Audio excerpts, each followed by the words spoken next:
আসসালামু আলাইকুম।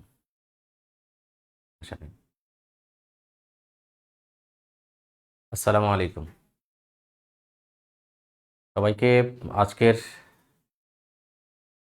লাইভ ক্লাসে স্বাগত জানাচ্ছি। সাফল্য একাডেমিতে আপনাদেরকে স্বাগতম। আমি সাথে আছি Mohammad Masudur Rahman, BCS audit and accounts ক্যাডারে সুপারিশপ্রাপ্ত হয়েছি 43তম বিসিএসে।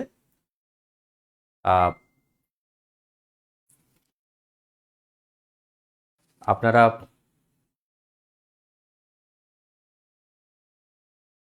আশা করি সবাই ভালো আছেন। ওয়ালাইকুম আসসালাম, আরিফ মোল্লা। আপনারা একটু চাইলে লাইভটা শেয়ার করে দিতে পারেন যাতে সবাই খুব দ্রুত জয়েন করতে পারে।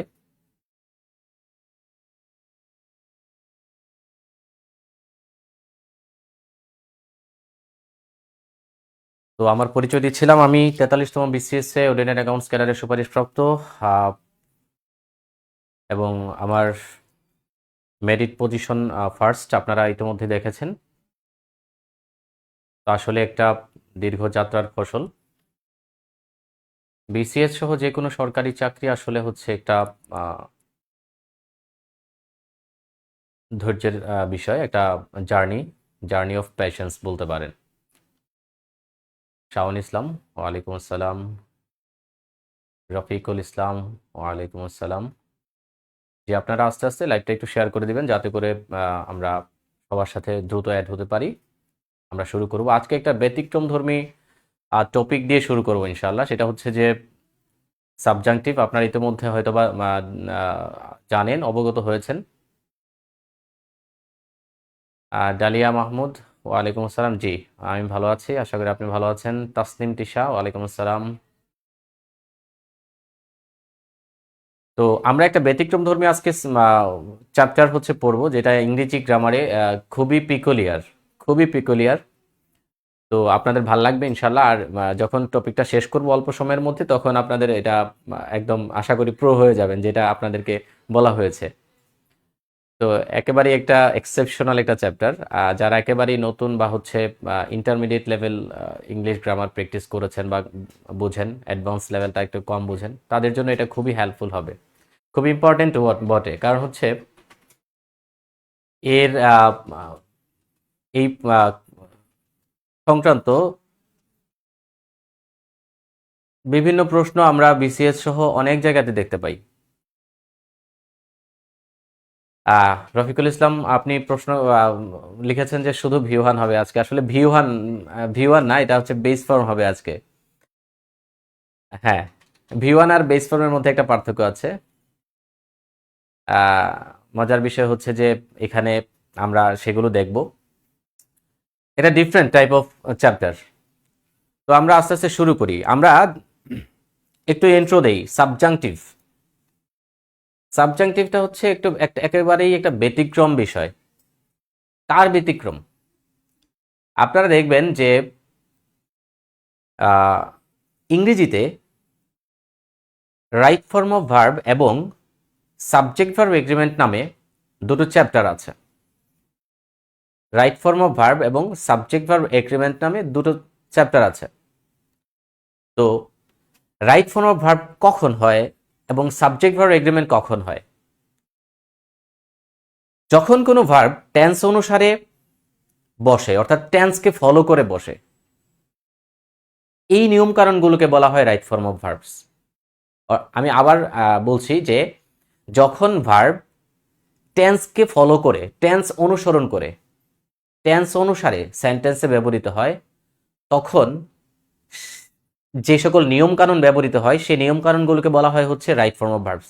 আর যখন সাবজেক্টের নাম্বার পার্সন অনুসারে ভার্ব বসে, সেই নিয়ম কানুনগুলোকে বলা হয় হচ্ছে সাবজেক্ট ভার্ব এগ্রিমেন্ট, অর্থাৎ সাবজেক্টের সাথে ভার্বের যে চুক্তি বা এগ্রিমেন্ট। তাহলে সাবজেক্টের নাম্বার পার্সন অনুসারে যখন ভার্ব বসে, সেটা হচ্ছে সাবজেক্ট ভার্ব এগ্রিমেন্ট। আর টেন্স অনুসারে যখন ভার্ব বসে তখন সেটাকে বলা হয় রাইট ফর্ম অফ ভার্বস। এই দুটো চ্যাপ্টার খুবই গুরুত্বপূর্ণ, আমরা ইংরেজিতে জানি। তো এই দুটো চ্যাপ্টারকে অস্বীকার করে, মানে না, ওভার ওভাররাইট করে এমন একটা চ্যাপ্টার হচ্ছে সাবজাংটিভ। ছোট্ট চ্যাপ্টার, ব্যতিক্রমী একটা চ্যাপ্টার। অর্থাৎ কার ব্যতিক্রম এটা, সাবজাংটিভ কার ব্যতিক্রম, এটা যদি আমরা আগে জানি তাহলে আমরা বুঝতে পারবো যে সাবজাংটিভটা কি। তাহলে আমরা বুঝতে পারলাম যে রাইট ফর্ম অফ ভার্বস এবং সাবজেক্ট ভার্ব এগ্রিমেন্টের ব্যতিক্রম একটা চ্যাপ্টার হচ্ছে সাবজাংটিভ। তার মানে রাইট ফর্ম অফ ভার্বস এবং সাবজেক্ট ভার্ব এগ্রিমেন্টকে এটা মানে না। তাহলে আবার আমি যেটা বলছিলাম যে রাইট ফর্ম অফ ভার্বস হচ্ছে টেন্স অনুসারে ভার্ব বসার নিয়ম, আর সাবজেক্ট ভার্ব এগ্রিমেন্ট হচ্ছে সাবজেক্টের নাম্বার পার্সন অনুসারে ভার্ব বসার নিয়ম। তো এই দুটো চ্যাপ্টারকেই হচ্ছে অস্বীকার করে সাবজাংটিভ। সাবজাংটিভ হলে জাস্ট বেস ফর্ম হবে, সাবজেক্টের নাম্বার পার্সন যেটা থাকুক না কেন, টেন্স যাই হোক না কেন, সাবজেক্টের নাম্বার পার্সন যাই হোক না কেন, টেন্স যাই থাকুক না কেন, বেস ফর্ম হবে। এটাই হচ্ছে সাবজাংটিভ। এখন আমি কিভাবে চিনব? আমি বুঝলাম যে সাবজাংটিভ মানে হচ্ছে যে টেন্সও মানবে না, আর সাবজেক্টের নাম্বার পার্সনও মানবে না। আপনাদেরকে কিছু উদাহরণ আমি দেখাচ্ছি এখানে।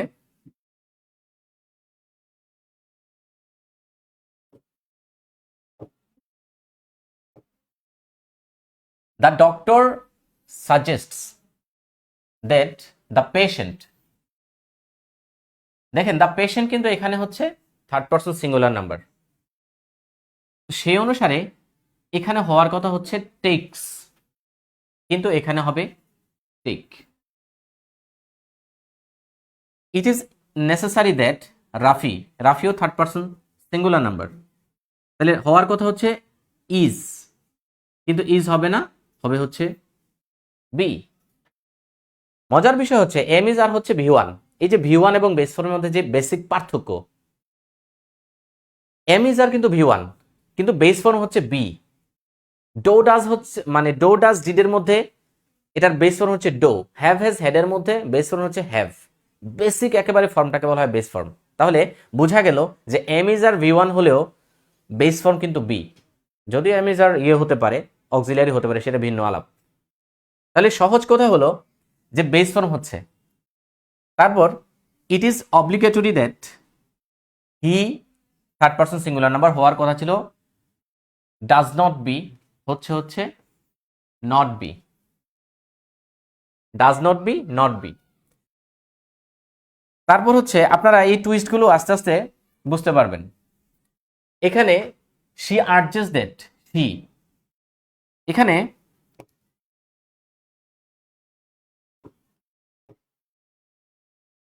এই শি এবং এই শি, এই দুটো শি এক, আমরা ধরে নিচ্ছি দুটো সাবজেক্টই এক, এই শি এবং এই শি দুটোই এক। তার মানে যখন দুটো এক হইলো, এখন আবার হবে হচ্ছে টেক্স। দেখেন টুইস্ট হচ্ছে, আপনাদের টুইস্ট হচ্ছে একটু পরে আমি যখন মূল চ্যাপ্টারে ঢুকবো। আমি এখনো কিন্তু মূল চ্যাপ্টারে ঢুকে নাই, জাস্ট হচ্ছে সাবজাংটিভ কাকে বলে সেটার পরিচয় দিলাম মাত্র। এখন আমি হচ্ছে একটু টুইস্টিং করছি, টুইস্টিং হবে, প্যাচ লাগবে, তারপরে আমি যখন মূল চ্যাপ্টারে ঢুকবো তখন ফুল ক্লিয়ার হয়ে যাবে। It is imperative, it is imperative, এটার অ্যান্সার হবে to go. It is necessary that he find, এখানে একটাই আছে, এখন শুধু একটাই দেখবো আমরা। তারপর my advice is that John, John কিন্তু third person singular, but invest, S by S কিন্তু হয় নাই, এস বাই এস কিন্তু হইতে পারতো। It is necessary that everyone be, everyone কিন্তু থার্ড পার্সন সিঙ্গুলার নাম্বার, কিন্তু be base form. It has been proposed that the gasoline tax, এটা কিন্তু third person singular number, the gasoline tax মানে গ্যাসোলিনের ট্যাক্স, বি বেস ফর্ম। তারপর আমরা অনেক উদাহরণ দেখতেছি। The doctor insisted that his patient,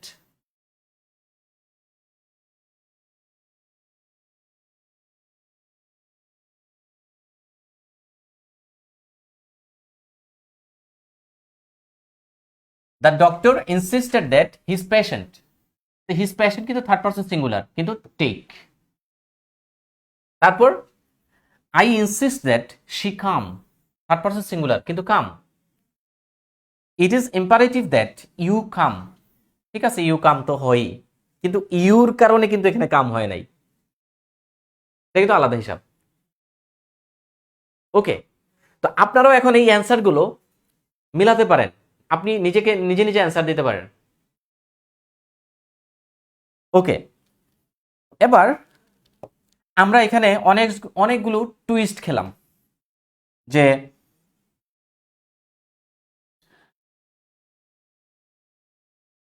return B. ওকে, তার মানে আমরা প্রায় 13টা উদাহরণ দেখলাম, প্রায় 13টা উদাহরণ, যেখানে আমরা দেখতে পেলাম যে অনেক রকমের অ্যান্সার হচ্ছে, নট প্লাস বেস ফর্ম হচ্ছে, আবার দেখা গেল কি সাবজেক্টের নাম্বার পার্সন অনুসারেও বসছে, যেমন শি টেক্স হলো টেক্স, তারপর হচ্ছে আবার কোনো নিয়মই মানছে না। একটু টুইস্টিং হলো আমাদের মধ্যে। এখন আমরা কিন্তু একটা টুইস্টিং এর মধ্যে আছি, যে আসলে কখন কি হচ্ছে। এতক্ষণ তো জানলাম যে সাবজাংটিভ হচ্ছে ওই জিনিস যে রাইট ফর্ম অফ ভার্বস এবং সাবজেক্ট ভার্ব এগ্রিমেন্টের যে নিয়মগুলো আছে সেই নিয়মগুলোকে অস্বীকার করে। অস্বীকার করে কি বসে, যাই থাকুক না কেন, সাবজেক্টের নাম্বার পার্সন যাই হোক না কেন, কিংবা টেন্স যাই থাকুক না কেন, বেস ফর্ম বসে। এটা প্রথম কথা মনে রাখতে হবে। কিন্তু এখানে আমরা অনেক রকমের অ্যান্সারে দেখলাম, যেটা সাবজাংটিভের সাথেও মিলে, আবার সাবজাংটিভের সাথে মিলে না, মানে বেস ফর্মের বাহিরেও অ্যান্সার হচ্ছে। যতগুলো বেস ফর্মের সাথে মিলে গেল সবগুলো সাবজাংটিভ, আর যা মিলল না সেটা সাবজাংটিভের বাহিরের কিছু একটা জিনিস। এখন আমরা মূল চ্যাপ্টারে যখন ঢুকবো এবং ঢুকছি, সেটা হচ্ছে আমাদেরকে বুঝিয়ে দিবে যে এই কোথ থেকে কি আসলো। এবার আসেন, আমরা বুঝেই গেলাম যে সাবজাংটিভ কি। রাইট ফর্ম অফ ভার্বস অর্থাৎ টেন্স অনুসারে ভার্ব বসা, কিংবা সাবজেক্টের নাম্বার পার্সন অনুসারে ভার্ব বসা, এই দুটোই মানলো না, হলো শুধু বেস ফর্ম, এটাই সাবজাংটিভ। এখন হচ্ছে কখন হয়, মূল জিনিসে আমরা এখন ঢুকবো, যে সাবজাংটিভ কখন হয়। অলরেডি এখানে দেখা যাচ্ছে যে কিছু ওয়ার্ড আছে এমন যাদের পরে কোনো ভার্ব বসলে সর্বদা ভার্বটির বেস ফর্ম বসে, সর্বদা ভার্বটির বেস ফর্ম বসে, বেস ফর্ম বসে। কিছু ওয়ার্ড আছে, তাহলে যেই ওয়ার্ডগুলোর কারণে এই কাহিনীটা হয়, সাবজাংটিভটা হয়, সেই ওয়ার্ডগুলোকে বলা হয় সাবজাংটিভ ওয়ার্ডস। আবারও বলি, যে ওয়ার্ডগুলোর কারণে, এই যে বললো যে কিছু ওয়ার্ড আছে যাদের পরে কোনো ভার্ব বসলে ভার্বের বেস ফর্ম হয়, তো যেই ওয়ার্ডগুলো কালপ্রিট, যেই ওয়ার্ডগুলোর কারণে সাবজাংটিভ হয়, যেই ওয়ার্ডগুলোর কারণে রাইট ফর্ম অফ ভার্বস এবং সাবজেক্ট ভার্ব এগ্রিমেন্টের নিয়মগুলো মানে না, সেই ওয়ার্ডগুলোকে বলা হয় সাবজাংটিভ ওয়ার্ড। এখন এই সাবজাংটিভ ওয়ার্ডগুলো অনেকগুলো, আমরা মনে রাখার একটা সুন্দর পদ্ধতিও এখানে নিয়ে এসেছি, আমরা মনে রাখতে পারবো, কোনো সমস্যা হবে না, আজকের ক্লাসের পরে মনে থাকবে ইনশাআল্লাহ। এখন তাহলে বোঝা গেল কি, সাবজাংটিভ হয় মানে এটা কোনো নিয়ম মানবে না, বেস ফর্ম হবে, কার নিয়ম মানবে না, right form verbs are subject verb এগ্রিমেন্টের, এই কথাটা বুঝতে হবে। এবার হচ্ছে যে কিছু ওয়ার্ড আছে যেগুলো সাবজাংটিভ তৈরি করে, তার মানে কিছু ওয়ার্ড আছে সাবজাংটিভ তৈরি করার জন্য দায়ী, সেই ওয়ার্ডগুলোকে বলা হয় সাবজাংটিভ ওয়ার্ডস। আমরা মনে রাখার টেকনিকটা সামনে নিয়ে আসছি ইনশাল্লাহ। ওকে, তারপর হচ্ছে সাবজাংটিভটা কখন হয়, যখন কোনো জিনিস ঘটতে পারে, কোনো জিনিস মানে আশানুরূপ যে ঘটবে সামনে, বা আমি কল্পনা করি ঘটতে পারে। দেখেন, সাবজেক্টিভ হওয়ার মানে হচ্ছে we use the subjective mainly when talking about events that are not certain to happen. মানে আমরা সাবজেক্টিভ কখন ইউজ করি, জাস্ট এই কথাটা এখানে বলা হয়েছে একটু বোঝার জন্য, জাস্ট যে সাবজেক্টিভ আমরা ইউজ করি তখন যখন আমরা শিওর না যে এই কাজটা ঘটতেই পারে। For example, we use the subjunctive when talking about events. আমরা সাবজেক্টিভ ইউজ করি তখন, যখন এরকম ঘটনার ক্ষেত্রে ইউজ করি, যখন যে কোনো কিছু ঘটতে পারে, আমরা প্রত্যাশা করি কোনো কিছু ঘটবে, কিংবা হচ্ছে আমরা ইমাজিন করি কোনো কিছু একটা ঘটে যাবে, এরকম মুহূর্তে হচ্ছে আসলে সাবজাংটিভটা ইউজ হয়। এটা জাস্ট বোঝার জন্য। কিন্তু মূল জিনিস মাথায় রাখবেন, সাবজাংটিভ হয় কিছু ওয়ার্ডস, মানে তিনটা শর্তে সাবজাংটিভ হয়, সেটা আমরা আসতেছি। কিছু ওয়ার্ডস এর জন্য দায়ী। আর সাবজাংটিভ হলে যেটা হয়, সবসময় বেস ফর্ম বসে। তাহলে কি মানে না, সাবজেক্ট ভার্ব এগ্রিমেন্ট, মানে সাবজেক্টের নাম্বার পার্সন অনুসারে ভার্ব বসার নিয়ম মানে না, আর হচ্ছে টেন্স অনুসারে ভার্ব বসার নিয়মটা মানে না। ওকে, নেক্সট প্রশ্ন হলো, আমরা জেনে গেলাম যে কিছু ওয়ার্ড আছে যে ওয়ার্ডগুলো সেন্টেন্সে থাকলে কি হয় না, রাইট ফর্ম ভার্বসও মানে না, সাবজেক্ট ভার্ব এগ্রিমেন্টও মানে না, এগুলো হয়ে যায় সাবজাংটিভ। এই ওয়ার্ডগুলোকে আমরা সাবজাংটিভ ওয়ার্ডস বলে থাকি। ওকে, তাহলে কি হয়, বেস ফর্ম হয়। এখন প্রশ্ন হচ্ছে, এই সাবজাংটিভ যে হবেই, আমি শিওর হব কিভাবে? রাইট ফর্ম ভার্বস কিংবা সাবজেক্ট ভার্ব, আমি বারবার উচ্চারণ করতেছি right form verbs are subject agreement, যাতে আপনাদের মুখস্থ হয়ে যায়। আমি লাস্টে রিক্যাপ করব, যাতে করে আপনাদের একেবারেই মুখস্থ হয়। আজকের ক্লাসের পরে আপনি সাবজেক্টিভ নিয়ে আর চিন্তা করতে হবে না, যে ওয়ার্ডগুলো সাবজাংটিভ করে ওইগুলো মনে থাকবে ইনশাল্লাহ। ওকে, এখন আমি কখন বুঝবো যে সাবজাংটিভ হবেই? তিনটা শর্ত যদি মানে, অবশ্যই তিনটা শর্ত যদি মানে, তাহলে আপনি বুঝবেন যে এটা সাবজাংটিভ হবেই। এই তিনটা শর্তের আপনি লিখে রাখুন, তিনটা শর্তের কোনো একটা শর্ত যদি ভঙ্গ করে, তাহলে সাবজাংটিভ হবে না। অবশ্যই তিনটা শর্তই একটা বাক্যে বিদ্যমান থাকলে সেটা সাবজাংটিভ হবে। Be clear, be clear, you must be clear and confident that three conditions should be present in a sentence to be subjunctive. Three conditions. এর তিনটা শর্ত কি? এক নম্বর শর্ত,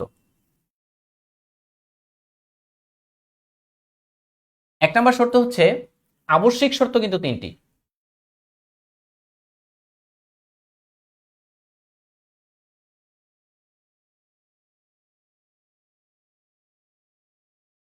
তিনটা শর্ত।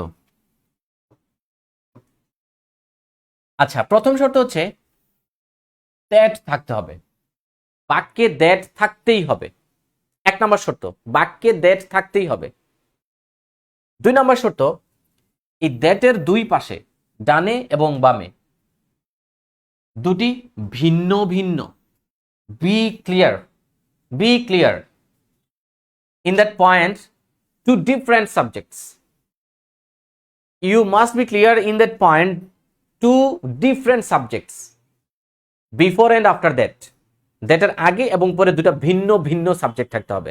এক, বাক্যে দ্যাট থাকতে হবে, দ্যাটের দুই পাশে দুটো ভিন্ন ভিন্ন সাবজেক্ট থাকতে হবে। তিন নম্বর শর্ত হচ্ছে, ওই যে কালপ্রিট ওয়ার্ডগুলো আছে সাবজাংটিভ ওয়ার্ড, যাদের কারণে সাবজাংটিভ হয়, অবশ্যই সাবজাংটিভ ওয়ার্ডগুলোর কোনো একটা উপস্থিত থাকতে হবে। তার মানে প্রথম দুটো তো সহজ মনে রাখা শর্ত, যে আপনি বাক্যে দ্যাট দেখবেন, তো আপনার কোনো কনফিউশন নাই যে দ্যাট আছে। ওকে, এরপরে আপনি দ্যাটের দুই পাশে দুটো সাবজেক্ট দেখবেন, এটা বুঝতে আপনার কোনো অসুবিধা হবে না, কোনো অসুবিধা হবে না, কারণ আপনি দুটো ভিন্ন ভিন্ন সাবজেক্ট দেখতেই পাচ্ছেন। কিন্তু তিন নাম্বারটা, সাবজাংটিভ ওয়ার্ড উপস্থিত থাকতে হবে। এখন সাবজাংটিভ ওয়ার্ড তো আপনাকে চিনতে হবে, সাবজেক্টিভ ওয়ার্ড তো আপনাকে চিনতে হবে। ওই যে সাবজেক্টিভ ওয়ার্ড প্রায় 20টার মতো আছে, প্রায় 20টার মতো আছে, বা প্লাস মাইনাস, এগুলো আপনাকে মনে রাখতে হবে। সেই মনে রাখার পদ্ধতি নিয়ে আসছি, আর কোনো টেনশনের কারণ নাই, মুখস্থ করতে হবে না, টেকনিকটা অবলম্বন করবেন, মনে থাকবে সারা জীবন ইনশাল্লাহ। একবার শিখলে সারা জীবন মনে থাকবে, বছরে একবার রিভিশন দিলেই হবে। আচ্ছা, তাহলে তিনটা শর্ত, সাবজেক্টিভ কখন হবে? এক নম্বর, দ্যাট থাকতে হবে বাক্যে। দুই, দ্যাটের দুই পাশে দুটো ভিন্ন ভিন্ন সাবজেক্ট থাকতে হবে। তিন হচ্ছে, সাবজাংটিভ ওয়ার্ডগুলোর কোনো একটা ওয়ার্ড অবশ্যই উপস্থিত থাকতে হবে। যদি এই তিনটা শর্তই একটাও না, অনুপস্থিত থাকতে পারবে না, একটা শর্ত অ্যাবসেন্ট থাকতে পারবে না, তিনটা শর্তই যখন বাক্যে থাকবে, তখন তখন সাবজাংটিভ হবে। একটাও যদি ভঙ্গ করে, সাবজাংটিভ হবে না, নর্মাল রুলে চলে যাবে। সাবজাংটিভ কিন্তু নর্মাল না, এটা সিজারিয়ান কেসের মতো, এটা কিন্তু different, exceptional, peculiar, extraordinary. Okay, that থাকবে, দ্যাটের দুই পাশে দুটো ভিন্ন ভিন্ন সাবজেক্ট থাকবে, সাবজাংটিভ ওয়ার্ড থাকবে। তিনটা শর্ত যদি হয়, তাহলে সাবজাংটিভ হবে, মানে ভার্বের বেস ফর্ম হবে, সাবজেক্টের নাম্বার পার্সন যাই থাকুক না কেন কিংবা টেন্স যাই থাকুক না কেন, মানে রাইট ফর্ম অফ ভার্বের নিয়ম মানবে না, সাবজেক্ট ভার্ব এগ্রিমেন্টের নিয়ম মানবে না। এই ছিল এতক্ষণের কথার মূল আলোচনা। বেসিক আলোচনা হচ্ছে সাবজাংটিভের এটা, যে তিনটা শর্ত বাক্যে উপস্থিত আমি সাবজাংটিভ মনে রাখবো যে এটা সাবজাংটিভ হবে। তারপরে আমি এখানে বেস ফর্ম বসাবো। আমি সাবজেক্ট ভার্ব এগ্রিমেন্টের নিয়ম মানবো না, রাইট ফর্ম ভার্বসের নিয়ম মানবো না, সাবজেক্টের নাম্বার পার্সন টেন্স কিছুই দেখবো না। That's it. এখন এই যে সাবজাংটিভ ওয়ার্ড কারা,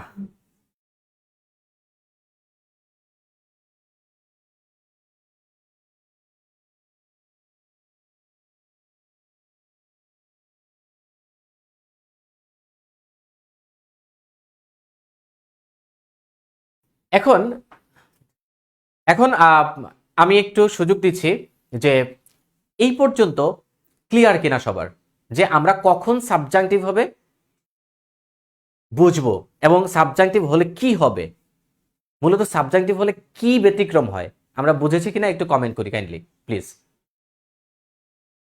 সবাই একটু কমেন্ট করে জানাই যে আমরা এই পর্যন্ত ক্লিয়ার কিনা। যদি ক্লিয়ার হই তাহলে হচ্ছে আমরা মানে আগাবো, সামনে আগাবো।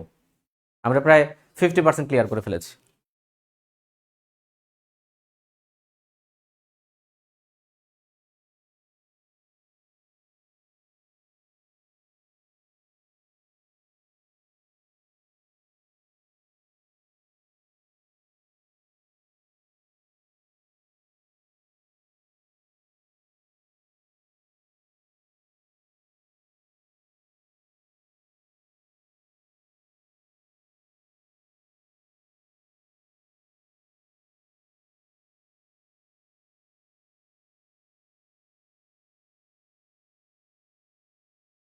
জি, আরো কমেন্ট চাই যে সবাই ক্লিয়ার কিনা একেবারেই। মানে কথা হচ্ছে আমরা এখান থেকে সাবজাংটিভ প্রো হয়ে যাব, সাবজাংটিভ নিয়ে কোনো কথা হবে না। আমরা অনেকেই কিন্তু জানি যে সাবজাংটিভ কি, পড়িও, কিন্তু অ্যাকচুয়ালি সাবজাংটিভটা কেন এক্সেপশনাল এটা কিন্তু আজকের ক্লাসে আপনারা বুঝতে পেরেছেন। কোন চ্যাপ্টারগুলোর সাথে এক্সেপশনাল আপনারা কি বুঝতে পেরেছেন যে রাইট ফর্ম অফ ভার্বস কেন বলি আমরা একটা চ্যাপ্টারের নাম? ভার্ব কিন্তু সাবজেক্টের নাম্বার পার্সন অনুসারে বসে, আবার টেন্স অনুসারেও বসে। যখন টেন্স অনুসারে বসে তখন সেটাকে বলা হয় রাইট ফর্ম অফ ভার্বস। কেন দুইটা আলাদা চ্যাপ্টার হলো? কাহিনী কিন্তু পিছনে এটা, যে যখন টেন্স অনুসারে বসে ভার্বটা তখন আমরা ওই চ্যাপ্টারের নামটা বলি, ওই নিয়ম কানুনগুলোকে বলি রাইট ফর্ম অফ ভার্বস। যখন আমরা সাবজেক্টের নাম্বার পার্সন অনুসারে যেই ভার্বটা বসে সেই নিয়ম কানুনগুলোকে বলি হচ্ছে সাবজেক্ট ভার্ব এগ্রিমেন্ট, মানে সাবজেক্টের সাথে ভার্বের চুক্তি, সাবজেক্টের নিয়ম কানুন মেনে হচ্ছে। ওকে, মাশাআল্লাহ সবাই বুঝে গেছি। এখন আমরা চলে যাব হচ্ছে সাবজাংটিভ ওয়ার্ডগুলো। আমরা বুঝলাম যে এই সাবজাংটিভ ওয়ার্ডগুলো হচ্ছে কালপ্রিট, যারা রাইট ফর্ম অফ ভার্বস এবং সাবজেক্ট ভার্ব এগ্রিমেন্টকে অস্বীকার করে নিজেদের মতো করে নিয়ম বানিয়ে ফেলেছে। এখন দেখেন,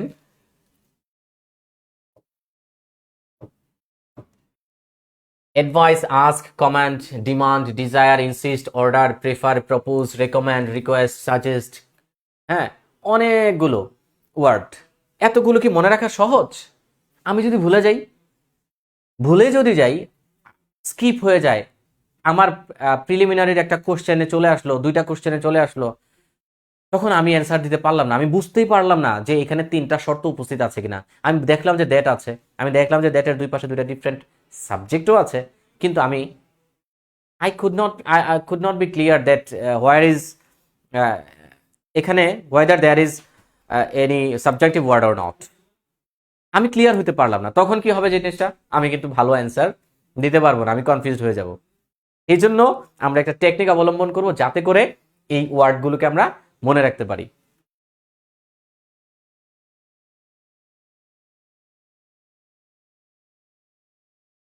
আমরা এই সাবজাংটিভ ওয়ার্ডগুলোকে মনে রাখার জন্য যেই সিস্টেমটা অবলম্বন করব সেটা হচ্ছে রূপা ইজ মডার্ন।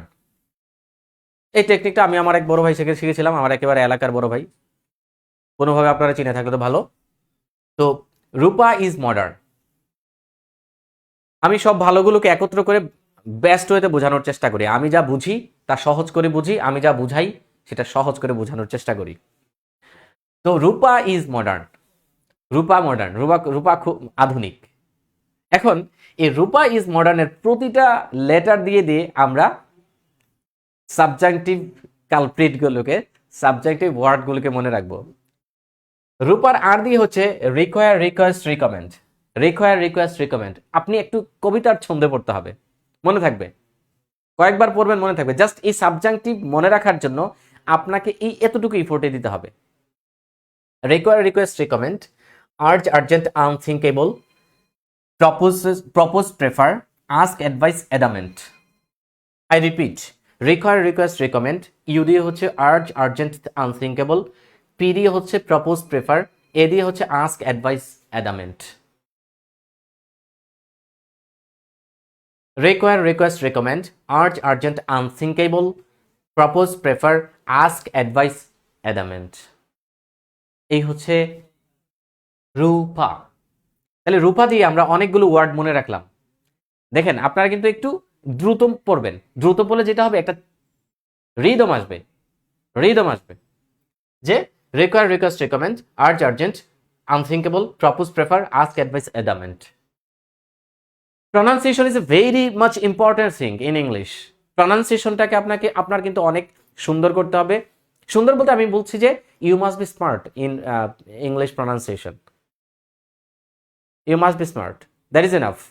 কোন অ্যাকসেন্ট আপনি ইউজ করছেন that is not important, but you have to be smart that your listener can understand you clearly. এটা স্মার্ট স্পিকিং। যাই হোক, প্রনাউন্সিয়েশনটা আপনাকে অনেক কনফিডেন্ট করে দিবে। Require, request, recommend, urge, urgent, unthinkable, propose, prefer, ask, advice, adamant, এইগুলোর কোনো একটা থাকলেও সাবজাংটিভ হবে। Next, is. ইজের হচ্ছে IS, insist, important, imperative, insist, important, imperative, suggest, insist, important, imperative, suggest. Is দিয়ে হচ্ছে এই ওয়ার্ডগুলো আমাদের মাথায় থাকতে হবে। তাহলে রূপা ইজ হয়ে গেল, হয়ে গেল ইনসিস্ট, ইম্পর্টেন্ট, ইম্পারেটিভ, সাজেস্ট। আবারও বলি যে একটু টেকনিক্যালি আপনাকে একটু কবিতার মতো করে মনে রাখতে হবে। দেন মডার্ন। মডার্ন দিয়ে হচ্ছে আমরা শেষ শব্দগুলো মনে রাখবো। আমরা রূপা ইজ এই পর্যন্ত কমপ্লিট, এখন হচ্ছে আমরা চলে যাচ্ছি মডার্নে। তো মডার্নের এম দিয়ে হচ্ছে ম্যান্ডেটরি, ও দিয়ে হচ্ছে অব্লিগেটরি অ্যান্ড অর্ডার, ডি দিয়ে হচ্ছে ডিমান্ড, ডিজায়ার, ডিটারমাইন্ড, ডিক্রি, ই দিয়ে এসেনশিয়াল, এগার, আর দিয়ে হচ্ছে রিকোয়েস্ট, এন দিয়ে হচ্ছে নেসেসারি। ম্যান্ডেটরি অর্থ আমরা জানি, ম্যান্ডেটরি মানে বাধ্যতামূলক, অব্লিগেটরি বাধ্যতামূলক, অর্ডার তো জানি, demand, desire, determined, decree, decree মানে হচ্ছে অধ্যাদেশ, এটা একটা আইনের মতো বিষয়, আদালতের বিষয়। এসেনশিয়াল, এগার, এগার মানে তো আগ্রহী জানি, রিকোয়েস্ট, নেসেসারি। তাহলে রূপা জানলাম, রিকোয়ার, রিকোয়েস্ট, রিকমেন্ড, আমি কিন্তু মুখস্থ বলছি। Require, request, recommend. ইউ দিয়ে হচ্ছে আর্জ, আর্জেন্ট, আনথিঙ্কেবল, পি দিয়ে হচ্ছে propose, prefer, propose, prefer, A দিয়ে হচ্ছে আস্ক, অ্যাডভাইস, অ্যাডামেন্ট। ইজের আই দিয়ে ছিল হচ্ছে ইম্পারেটিভ, ইম্পর্টেন্ট, ঠিক আছে, এই যে ইনসিস্ট, ইম্পর্টেন্ট, ইম্পারেটিভ। আর ইজ দিয়ে হচ্ছে, এস দিয়ে হচ্ছে সাজেস্ট। এবার হচ্ছে modern, mandatory, obligatory, order, demand, desire, determined, decree, essential, eager, request, necessary. এই টেকনিকের মাধ্যমে আপনি যখন জাস্ট কয়েকবার প্র্যাকটিস করবেন, এই চ্যাপ্টারের মূল বিষয় এটাই, রূপা ইজ মডার্ন। তাহলে তিনটা শর্তের দুইটা শর্ত একেবারেই ক্লিয়ার, যে আমরা দ্যাট দেখলে চিনতে পারবো, দ্যাটের দুই পাশে দুটি ভিন্ন ভিন্ন সাবজেক্ট থাকবে সেটাও আমরা চিনতে পারবো। আরেকটা হচ্ছে সাবজাংটিভ ওয়ার্ড উপস্থিত আছে কিনা সেটা দেখতে হবে। তো উপস্থিত আছে কিনা সাবজাংটিভ ওয়ার্ড ওই সেন্টেন্সে, তার জন্য আমাকে সাবজাংটিভ ওয়ার্ডগুলো মনে রাখতে হবে, তখন আমি রূপা ইজ মডার্নটা অ্যাপ্লাই করব। আমার মতো করে আপনি মুখস্থ করে ফেলবেন, মুখস্থ করতে হবে না, কয়েকবার প্র্যাকটিস করলে হয়ে যাবে। এটা খুবই ইফেক্টিভ একটা টেকনিক। ব্যাস, এখন আমি জানি যে সাবজাংটিভ কি। সাবজাংটিভ হচ্ছে ক্লিয়ারলি একটা ডিফারেন্ট টাইপ অফ পেকুলিয়ার চ্যাপ্টার, কার থেকে different? Different from right form of verb and subject verb agreement. তার মানে এটা টেন্সের নিয়মও মানে না, এটা সাবজেক্টের নাম্বার পার্সনের নিয়মও মানে না। কখন হয়? তিনটা শর্ত থাকলে। তিনটা শর্ত আমরা ক্লিয়ার হলাম, এবং তিন শর্তের মধ্যে একটা শর্তের বিষয় হচ্ছে আমাদের মনে রাখার বিষয়, সেটা হচ্ছে সাবজেক্টিভ ওয়ার্ডগুলো কারা। তো সাবজেক্টিভ ওয়ার্ড মনে রাখার সিস্টেম আমরা রূপা ইজ মডার্ন দিয়ে কমপ্লিট করে ফেললাম। ঠিক আছে, এখন আমরা শুধু প্র্যাকটিস করব, এবার দেখি আমরা পারি কিনা। জাস্ট ব্যতিক্রম দুটো আছে, এছাড়া বাকি সব ঠিক আছে। এখন আমরা দেখব, এখন দেখি যে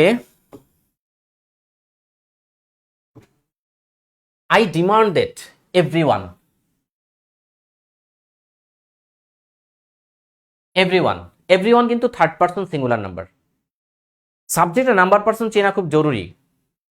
আপনাদেরকে মুখে মুখে বলি, একটু যদি মনে রাখতে পারেন, কারণ আজকে একেবারেই ডিটেল সবকিছু পড়ানো সম্ভব না, কারণ আমরা যখন সাবজেক্ট ওর এগ্রিমেন্ট পড়বো তখন সাবজেক্টের নাম্বার পারসন একেবারেই মুখস্থ করে দিব, একটা হচ্ছে একেবারে জীবনের তরে। তারপরে আমি একটু বলি যে ফার্স্ট পারসন সিঙ্গুলার হচ্ছে আই, ফার্স্ট পারসন প্লুরাল হচ্ছে উই, সেকেন্ড পারসন সিঙ্গুলার এবং প্লুরাল দুটাই হচ্ছে ইউ। এক সিঙ্গুলার হলে তুমি, প্লুরাল হলে তোমরা। তাহলে সাবজেক্টের টোটাল নাম্বার পারসন ইংরেজিতে হচ্ছে 6টা। পারসন 3 প্রকার, নাম্বার 2 প্রকার। তো টোটাল ইংরেজিতে সাবজেক্টের নাম্বার পারসন 6টা। ছয়টাই ই প্রত্যয় যুক্ত করতে হবে, 6টাই। First person singular, first person plural, second person singular and plural, এই 4টা ঘর পূরণ করতে আমাকে 3টা শব্দ ইউজ করতে হয়, আই, উই, ইউ।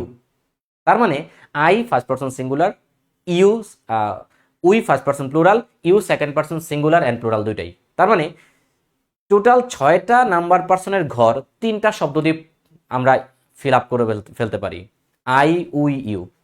তাহলে এখন থার্ড পারসন সিঙ্গুলার কারা আর থার্ড পারসন প্লুরাল কারা, এটা একটা সুন্দর টেকনিক এখন আমরা পড়বো। সেটা হচ্ছে যে আপনারা লিখে রাখতে পারেন যে আই, উই, ইউ ছাড়া, আই, উই, ইউ ছাড়া দুনিয়াতে যত সিঙ্গুলার আছে, আমি আই না, ইউ না, উই না, কিন্তু সিঙ্গুলার, চোখ বন্ধ করে বলবেন থার্ড পারসন সিঙ্গুলার।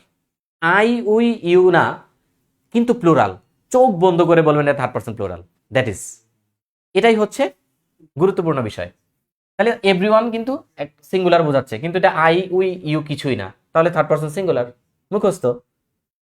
এভরিওয়ান হওয়ার কথা ছিল হ্যাজ, কিন্তু হলো হচ্ছে হ্যাভ। হওয়ার কথা ছিল হ্যাভ, হ্যাজ কিন্তু হলো হ্যাভ। তাহলে আই ডিমান্ড, এখন আমি দেখি 3টা শর্ত আছে কিনা। দ্যাট আছে, আই আর এভরিওয়ান দুটো ভিন্ন ভিন্ন সাবজেক্ট। ডিমান্ড, রূপা ইজ মডার্নের ডিতে ডিমান্ড আছে, তাহলে 3টা শর্তই মানলো, এই জন্য এটা বেস ফর্ম হ্যাভ। দ্বিতীয় সেন্টেন্স, শ্যারন, তারপর হচ্ছে শি। শ্যারন একটা পুরুষ, শি একটা নারী, তাহলে দুইটা ভিন্ন সাবজেক্ট। মাঝখানে আছে দ্যাট, 2 শর্ত ক্লিয়ার। ইনসিস্টেড, ওই যে রূপা ইজ এর আই দিয়ে ইনসিস্ট, 3টা শর্তই এখানে উপস্থিত, তার মানে এটা কি হবে? Base form be. তারপর হচ্ছে দ্য জাজেস, হি, দুটো ভিন্ন সাবজেক্ট, মাঝখানে দ্যাট, আছে অর্ডার, 3টা শর্তই clear. Stay,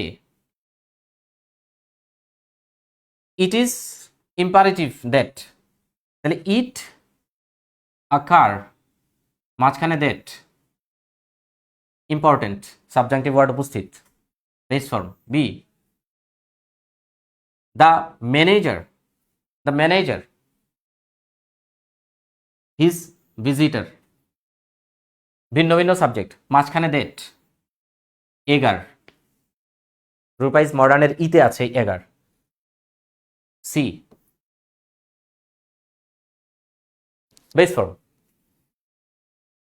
have you seen my suggestion that work hours, you, suggestion that be. কিছুই বললাম না, আমি জাস্ট একটু বললাম, ইতোমধ্যে আপনারা বুঝেই ফেলার কথা।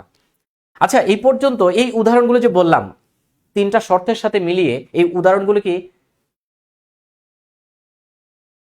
আহ, বুঝাতে পারতেছি?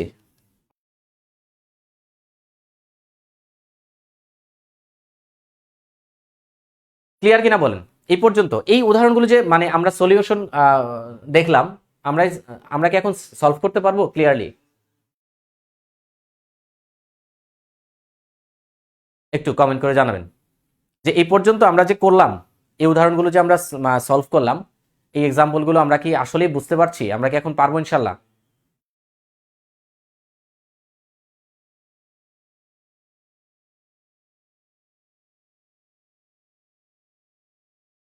একটু কমেন্ট দেখতে চাচ্ছি যে আহ, এই পর্যন্ত যে আমরা সাবজাংটিভ চিনলাম, কখন সাবজাংটিভ হবে, তিনটা শর্ত আমরা এখন বাক্যে খুঁজে পেতে পারি, খুঁজে পাওয়ার সক্ষমতা রাখি, এবং হচ্ছে আহ, আমরা সলভ করতে পারি। একটু কাইন্ডলি জানাবেন যে পারছেন কিনা।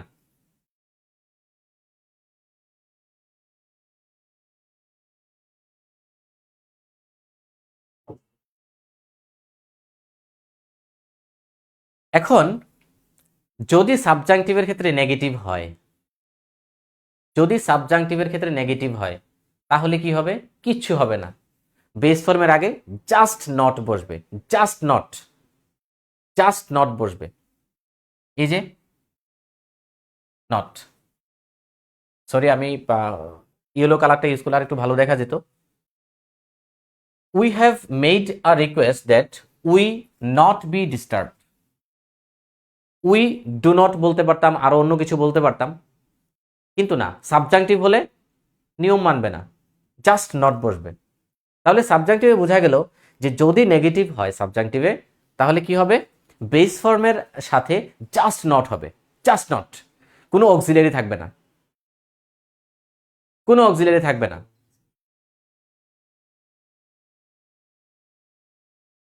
যে কমেন্টগুলো একটু হ্যাঁ, জি জি, থ্যাংক ইউ। ভালো লাগছে যে আপনারা বুঝতে পারছেন। বুঝতে হবে, কারণ আমি যা বুঝি আপনাকে সেটা আমি বুঝাই ছাড়বো। ওকে, তাহলে কি হলো? যদি সাবজাংটিভের বাক্যটা নেগেটিভ হয়, তাহলে আমি কি কোনো অক্সিলারি ইউজ করবই না, আমি ইউজ করব হচ্ছে just not, only not, only not. বাকি বেস ফর্ম তো আগের মতো আছেই। The board of directors recommended that he not be, not be. ওকে,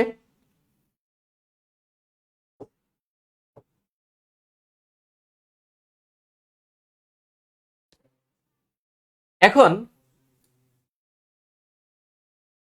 যদি সাবজাংটিভের শর্ত তিনটা উপস্থিত না থাকে, তখন কি হবে? এই কথাটা শেষ আমাদেরকে জানতে হবে। যদি সাবজাংটিভ ওয়ার্ডগুলোর মধ্যে যেগুলো অ্যাডজেক্টিভ,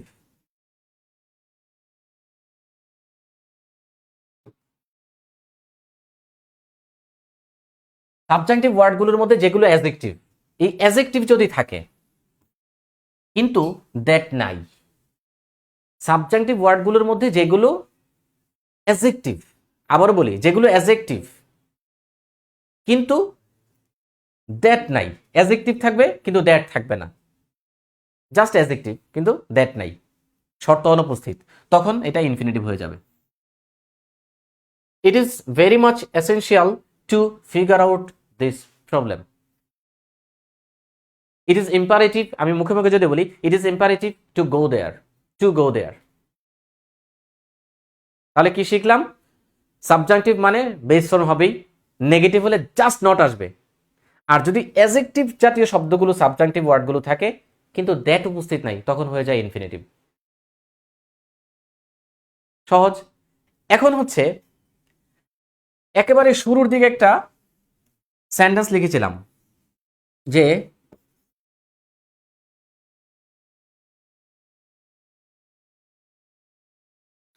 এই দুইটা সি কিন্তু এক। She urges that she,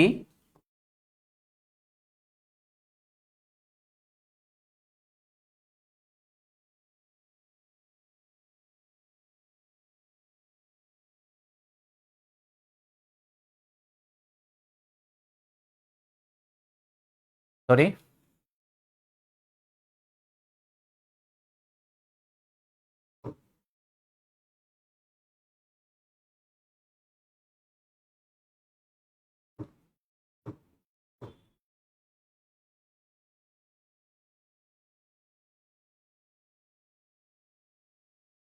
she urges that she take or takes medicines properly.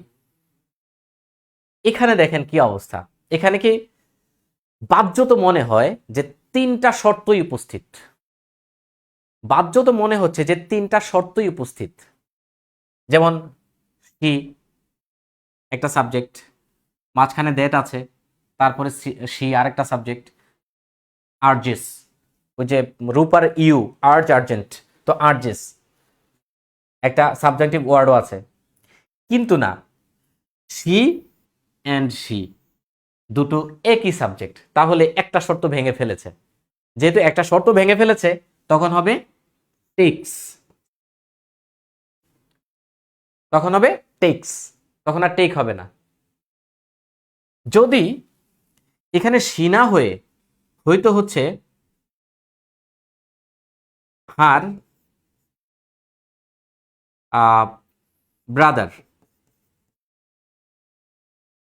যদি হইতো যে her brother urges that he take or takes medicines properly, তখন কি হইতো অ্যান্সারটা? যদি হার ব্রাদার হইতো সাবজেক্টটা তখন কি হইতো? তখন কিন্তু ভিন্ন দুইটা সাবজেক্টের যে শর্ত সেটাও হয়ে যেত, তখন হবে হচ্ছে টেক। শি যখন হবে দুইটাই শি, তখন কিন্তু ওই যে তিন শর্তের এক শর্ত ভেঙে ফেলেছে। কোনটা?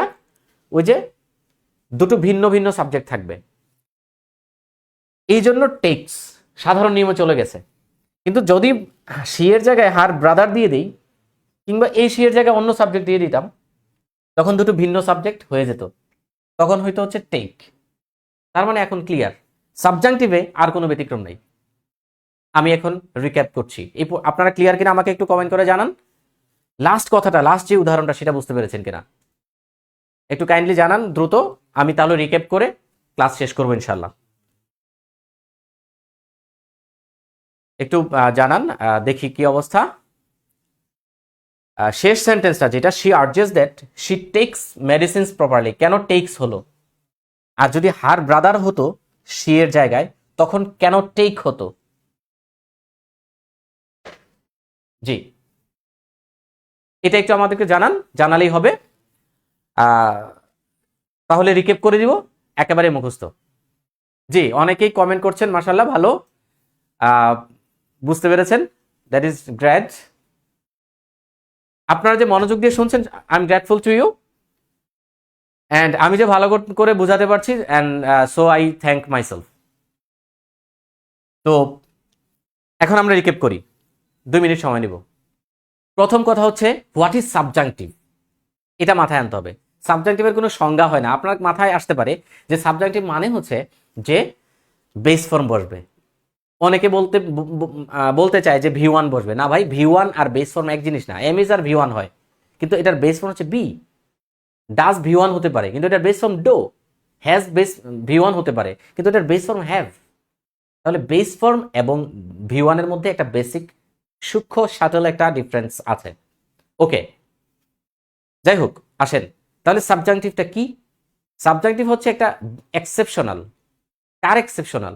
রাইট ফর্ম অফ ভার্বস এবং সাবজেক্ট অর এগ্রিমেন্টের এক্সেপশনাল। অর্থাৎ টেন্স অনুসারে ভার্ব বসার যে নিয়মগুলো সেগুলোকে আমরা রাইট ফর্ম ভার্বস বলি, আর সাবজেক্টের নাম্বার পার্সন অনুসারে যেই ভার্ব বসার নিয়ম কারণ সেগুলোকে আমরা সাবজেক্ট ভার্ব এগ্রিমেন্ট বলি। এই দুটো চ্যাপ্টারকে অমান্য করে, ডিসঅবিডিয়েন্স করে হচ্ছে সাবজাংটিভ হয়।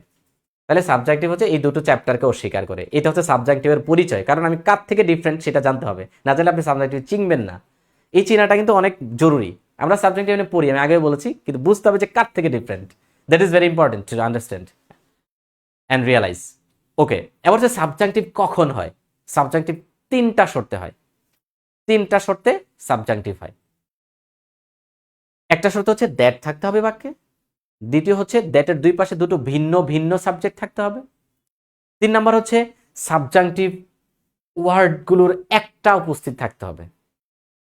তাহলে দুটো শর্ত একেবারে আমাদের মুখস্থ করতে হবে না, জানলেই চলবে। তৃতীয়টা হচ্ছে সাবজেক্টিভ ওয়ার্ডগুলোকে চিনতে হবে। চেনার জন্য টেকনিক নিয়ে আসছে Rupa is modern. Rupa is modern দিয়ে সবগুলো ওয়ার্ড মনে রাখার পদ্ধতি ক্লিয়ার। আপনি শুধু এই একটা কাজই করবেন সাবজেক্টিভের জন্য, আর কিছু করতে হবে না। খালি ওয়ার্ডগুলো একটু মনে রাখবেন, আর 3টা শর্ত মাথায় নিয়ে নেবেন, শেষ। এই হচ্ছে সাবজেক্টিভ। এবার যা দেখবেন এই 3 শর্ত মানলে অবশ্যই 3টাই, একটাও বাদ যেতে পারবে না। 3টা শর্তই যখন বাক্যে উপস্থিত, শুধু বেস ফর্ম ইউজ করে যাবেন, শুধু বেস ফর্ম। আমরা রাইট ফর্ম ভার্বসকে অস্বীকার করব, সাবজেক্ট ভার্ব এগ্রিমেন্টকে অস্বীকার করব, শুধু বেস ফর্ম বসিয়ে যাব। হ্যাঁ, এখন আরেকটু কথা হচ্ছে কি, যদি নেগেটিভ হয় তাহলে কি করব, জাস্ট নট বসাবো, বেস ফর্মের সাথে নট বসিয়ে দিব। ওকে, যদি দ্যাট না থাকে তাহলে কি করব, দ্যাট না থাকলে আমি ইনফিনিটিভ বসিয়ে দিব, তবে অ্যাডজেক্টিভ জাতীয় শব্দগুলো থাকতে হবে। ঠিক আছে, দ্যাট না থাকলে আমি কি, যদি অ্যাডজেক্টিভ জাতীয় শব্দগুলো দেখি ওই যে এটা, তাহলে আমি ইনফিনিটিভ বসিয়ে দিব, ব্যাস। এই হচ্ছে কথা কমপ্লিট। আর লাস্টের যে সেন্টেন্সটা আমি লিখেছিলাম সেটা হচ্ছে 3 শর্তের একটা শর্ত ভঙ্গ করেছে। তো সেটা তো আমরা আগেই জানি যে 3 শর্তের একটা শর্ত ভঙ্গ করলে সেটার সাবজেক্টিভ থাকে না, সেটা নর্মাল টেন্সে চলে যায়। ওই যে রাইট ফর্ম অফ ভার্বস এবং সাবজেক্ট অর এগ্রিমেন্টের শর্তের অধীনে চলে যায়। যেমন আমি যখন বললাম she urges that she take or takes medicines properly, তখন হবে টেক্স, কারণ শি এবং শি দুটো একই সাবজেক্ট। এই জন্য আমার শর্ত একটা ভঙ্গ করে ফেলেছে, 3 শর্তের একটাও ভঙ্গ করতে পারবে না। কিন্তু যদি এখানে আমি হার ব্রাদার দিতাম তাহলে এটা টেক হতো, কারণ তখন 3 শর্ত আবার পূরণ হয়ে যেত। That is all about subjunctive. আজকের পরে সাবজাংটিভ রূপাইজ মডার্ন সহ মনে রাখলে মনে থাকবে কার কার, একটু জানান, জানতে ইচ্ছে করছে যে আমি আসলে বুঝাতে পারলাম কিনা। আরেকটা কথা বলে রাখি যে আবার দেখা হবে, অনেকবার দেখা হবে। সাফল্য একাডেমির সাথে আপনাদেরকে থাকার জন্য আহ, অনেক অনেক ধন্যবাদ এবং কৃতজ্ঞতা। আরো অনেকবার দেখা হবে। আপনাদের সফলতা এবং আমাদের সফলতা দুটোই আমাদের কাছে কাম্য। আর এবং হচ্ছে আমাদের এই ক্লাসগুলোর যে রিভিউ আপনারা অবশ্যই নিয়মিত দিয়ে যাবেন, যাতে করে হচ্ছে আমরা বুঝতে পারি যে আমাদের অডিয়েন্সরা আমাদের ক্লাসগুলো কেমন এনজয় করছে এবং তারা কতটুকু বেনিফিটেড হচ্ছে। আপনাদের সাফল্যই হচ্ছে আমাদের টার্গেট। আমরা যারা এখানে আছি আলহামদুলিল্লাহ, আমরা ইতোমধ্যেই আমাদের জায়গা থেকে সফল আলহামদুলিল্লাহ। আপনাদেরকে এখন হচ্ছে সাফল্যের রাস্তা দেখানোই সাফল্য একাডেমির টার্গেট। অনেক ভালো থাকবেন, অনেক দোয়ায় থাকবেন। আল্লাহ হাফেজ, সালাম আলাইকুম।